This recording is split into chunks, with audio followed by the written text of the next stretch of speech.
notre cours Diversité et Inclusion 101.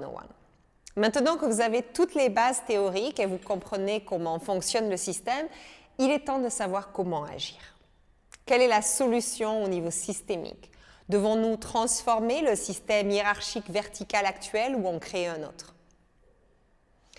Comme le fait remarquer Ryan Eisler, le succès et la survie dans le monde post-industriel nécessitent une transition vers le partenariat.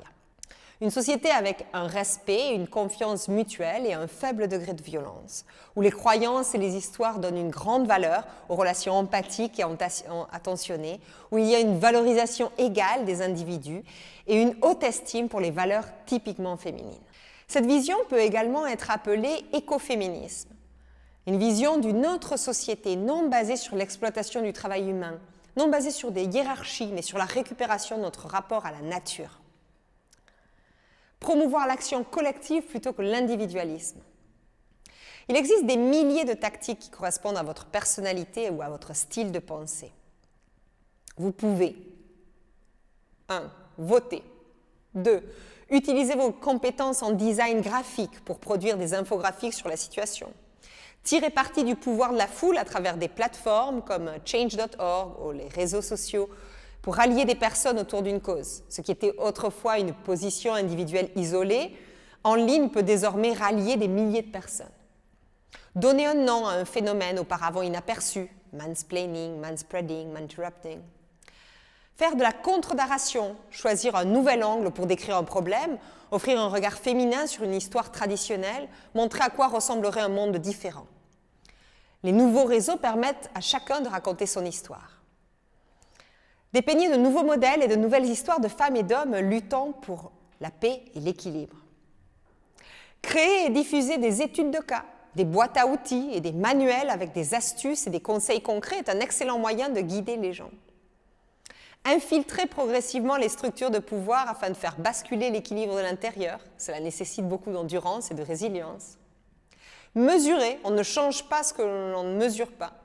Dans une société obsédée par les objectifs, il est important de mesurer nos progrès en termes de diversité. Définir des quotas dans notre organisation, les mesures de discrimination positive qui imposent un objectif de représentation au sein de l'organisation peuvent accélérer la diversité des cercles de leadership et aider à briser le plafond de verre. Vous abstenir d'acheter des produits ou d'utiliser des services d'entreprise qui ne respectent pas vos valeurs. Boycotter les marques qui diffusent des publicités sexistes ou emploient des femmes sans salaire minimum ni droit, comme par exemple toute l'industrie de la mode que nous utilisons actuellement. Attribuer une note ou un rang à une organisation en fonction de sa conformité aux objectifs de diversité. Vous unir. Rappelez-vous, les femmes ont paralysé l'Islande en 1975 et la grève du sexe de Lysistrate a mis fin aux guerres du Péloponnèse. Coller des affiches, des images, l'activisme guérilla coûte peu, mais s'il est bien diffusé, ces actions créent un effet viral. Utilisez une revendication symbolique, concentrez votre protestation ou votre campagne sur une petite mais très symbolique illustration du système. Désobéir aux règles. C'est bien d'être un allié, mais parfois il faut être rebelle. Si vous pensez que certaines règles ne sont pas justes, pourquoi les suivre? Occuper un lieu public et symbolique pour sensibiliser à un problème, par exemple Occupy Wall Street, les Indignados à Madrid ou la Nuit debout à Paris. Inverser les rôles pour faire la lumière sur l'incongruité des règles culturelles. Faire preuve d'empathie. Invitez les autres à se mettre à votre place pour être plus conscient de votre réalité. Diluer. Au lieu de combattre la structure existante, créer des modes alternatifs qui deviennent si nombreux qu'ils diluent l'ancien système dans une mer de nouveaux. Utiliser la non-violence. De nombreux acteurs du changement utilisent des marches pacifiques, la résistance civile, des tactiques de désobéissance pour prouver leur point de vue et contester les structures de pouvoir existantes. Un véritable changement systémique ne résultera que d'une combinaison de ces tactiques déclenchées par un événement symbolique. Cela exigera planification, stratégie et coopération. Si vous êtes passionné par le changement du système, lisez l'ouvrage révolutionnaire de Gene Sharp, De la dictature à la démocratie, ou consultez l'institution Albert Einstein qui répertorie 198 méthodes d'action non violente. Que pouvez-vous faire au niveau individuel ? La première chose est de comprendre que le système est en fait maintenu par la passivité et le silence. Combien de fois avons-nous été témoins de blagues qui mettaient les gens mal à l'aise sans dire un mot? Combien de fois avons-nous vu la police maltraiter quelqu'un sans rien dire? Combien de fois avons-nous évité de nous mêler aux affaires des autres, même si nous sentions quelque chose de toxique dans la famille ou dans le couple? Nous avons été témoins d'oppression, mais nous n'avons pas senti que nous devions intervenir. Il est très important de parler autant que possible. Intervenez si vous êtes témoin d'un comportement ou d'un discours dégradant ou offensant. Expliquez votre position pour que tout le monde sache pourquoi vous soulevez le problème. C'est pourquoi nous devons tous devenir des alliés. Il s'agit d'une pratique active, cohérente et ardue de désapprentissage et de réévaluation dans laquelle une personne détenant un pouvoir systémique cherche à mettre fin aux oppressions en solidarité avec un groupe de personnes qui sont systématiquement privées de pouvoir. C'est quand les femmes blanches peuvent être des alliés pour les personnes de couleur. Les hommes peuvent être des alliés des femmes. Les personnes cisgenres peuvent être des alliés des membres de la communauté LGBTQ. Les personnes valides peuvent être les alliés de ceux qui ont des capacités différentes. Les personnes économiquement privilégiées peuvent être les alliés de ceux qui ne le sont pas, et ainsi de suite. Pour être un véritable allié, vous pouvez élever les autres en plaidant en leur faveur, partager les opportunités avec les autres, transférer les bénéfices de votre privilège à ceux qui en manquent, amplifier les voix des moins visibles avant la vôtre, reconnaître que même si vous êtes blessé, la conversation ne tourne pas autour de vous, mais autour de la personne affectée par la discrimination. La colère de l'autre n'est pas une attaque personnelle. Soyez à l'écoute. Intervenir même si vous avez peur.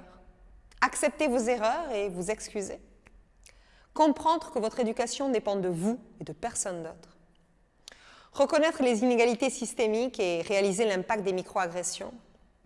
Croire les expériences des personnes sous-représentées, écouter leurs réponses et apprendre.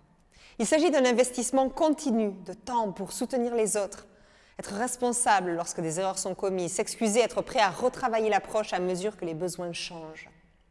Grâce à des actions personnelles, un environnement plus inclusif peut être favorisé par le fait de devenir sponsor, par exemple, défendre quelqu'un d'une communauté sous-représentée pour soutenir la croissance de sa carrière. Être sponsor est différent d'être un mentor. Cela consiste à participer activement à la progression de la carrière d'une personne. Le mentorat est un conseil. Intervenir face à un comportement inapproprié. Les personnes occupant des positions privilégiées ont la capacité de dénoncer un comportement inacceptable envers des personnes et d'être entendues. Les personnes sous-représentées peuvent ne pas être à l'aise pour soulever des problèmes en raison de la peur des réactions négatives ou du risque de compromettre les relations professionnelles. Demandez à tous les employés de s'impliquer dans les tâches liées à la diversité et l'inclusion. Tout le monde devrait être impliqué. Ne confiez pas cette tâche ardue à des personnes sous-représentées uniquement. Utilisez un langage inclusif qui englobe tous les horizons. Par exemple, utilisez partenaire plutôt que boyfriend, girlfriend, petit ami, mari. Pour attirer et retenir différents types de personnes, utilisez différentes méthodes de recrutement. Associez-vous à des organisations qui militent activement pour l'égalité dans cet espace. Soyez présents à des conférences et contactez les personnes sous-représentées directement pour les inviter à postuler. Reconnaître les privilèges et les utiliser pour amplifier les voix sous-représentées. Une action très concrète consiste par exemple à penser aux personnes qui vous entourent. Quelle en est la diversité en termes d'orientation politique? Avez-vous des amis gays ou trans? Avez-vous des personnes d'origine différente dans les 30 contacts les plus fréquents sur WhatsApp? Est-ce que l'un de vos amis souffre de dépression ou de maladie mentale? Avez-vous des amis qui vivent dans des régions rurales? Avec quelle fréquence leur parlez-vous? Comment pouvez-vous vous entourer activement d'autres personnes qui pensent et regardent le monde différemment de vous? Vous pouvez également faire un effort conscient pour décoloniser vos connaissances. Lire des livres, regarder des films produits par des femmes, personnes de couleur, d'autres religions. Vous pouvez continuer à vous informer sur l'oppression systémique et contribuer à éduquer les autres en partageant des liens ou des articles sur ce sujet. Vous pouvez vérifier si votre organisation reflète la diversité de votre communauté à tous les niveaux. Chaque fois que vous organisez des événements, vous assurez-vous d'avoir un ensemble diversifié de conférenciers? Si ce n'est pas le cas, pouvez-vous utiliser votre privilège pour exprimer votre opinion au RH et au comité exécutif? Vous pouvez demander plus de femmes, de personnes de couleur et de membres d'autres groupes sous-représentés en tant que conférenciers et panélistes. Vous pouvez modifier les règles de prise de parole lors de vos réunions. Par exemple, vous pouvez chronométrer qui parle. Une personne ne peut pas parler plus de 3 fois. Une femme doit parler entre 2 hommes où la réunion s'arrête. Vous pouvez faire tourner les facilitateurs, vous adresser directement aux plus silencieux et leur demander leur avis. Assurer des moments de silence et intervenir quand vous voyez des interruptions, des appropriations, des remarques condescendantes. Invitez les membres de groupes sous-représentés au sein de votre entreprise à prendre la parole lors de réunions de personnel, à écrire des bulletins d'information à l'échelle de l'entreprise ou à assumer d'autres rôles très visibles. Pour finir, votre exercice aujourd'hui, quel est votre plan d'action personnel pour devenir un allié? Sur quoi souhaitez-vous vous engager pour faire un changement dans votre organisation et dans le monde? Que voulez-vous arrêter de faire? Commencer à faire? Faire plus souvent? Ce n'est que le début. Merci pour votre courage et à très bientôt.